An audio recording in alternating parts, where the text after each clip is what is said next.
আসসালামু আলাইকুম প্রিয় ভিউয়ার্স, ইসলামিক শিক্ষা চ্যানেলের পক্ষ থেকে আপনাদেরকে জানাচ্ছি আসসালামু আলাইকুম। আজকে আপনাদেরকে মোটিভেশনাল কিছু ভিডিও দেখাচ্ছি। আপনারা মনোযোগ সহকারে পুরো ভিডিওটি মনোযোগ সহকারেই দেখবেন। সবাই সাবস্ক্রাইব করবেন এবং শেয়ার করে দিবেন। আপনারা ভিডিওটি দেখতে থাকুন। ভিডিওটি অনেক মূল্যবান ভিডিও। কখনো কি ভেবে দেখেছেন এত এত দামি শাড়ি কাপড়, এত এত দামি মেকআপ আর গহনায় পেঁচানো সুন্দর ওই দেহটাকে, যত্নের ওই দেহটাকে একদিন সাদা কাফনে মোড়ানো হবে?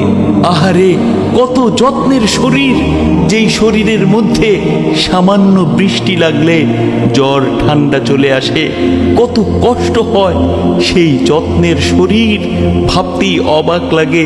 সেই যত্নের শরীর একদিন বৃষ্টি স্নাত স্যাঁতসেঁতে মাটিতে পড়ে থাকবে, একদিন মাটির মধ্যে সেই যত্নের শরীর ভিজতে থাকবে।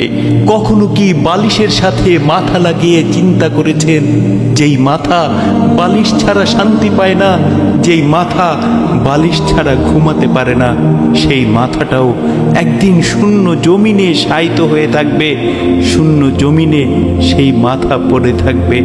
ভাবতে বড় অবাক লাগে, যেই শরীর, যেই দেহ সামান্য গরম সহ্য করতে পারে না, সেই দেহটাও একদিন কবরের আযাবের আগুনে পুড়তে থাকবে, কবরের আযাবে সে সিদ্ধ হয়ে যাবে।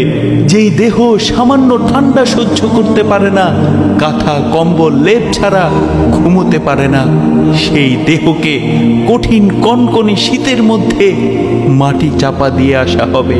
যেই মানুষটা একা অন্ধকারে থাকতে ভয় পেত, সেই মানুষটাকেও একদিন ভয়ানক অন্ধকার এবং গহীন কবরের মধ্যে একা থাকতে হবে।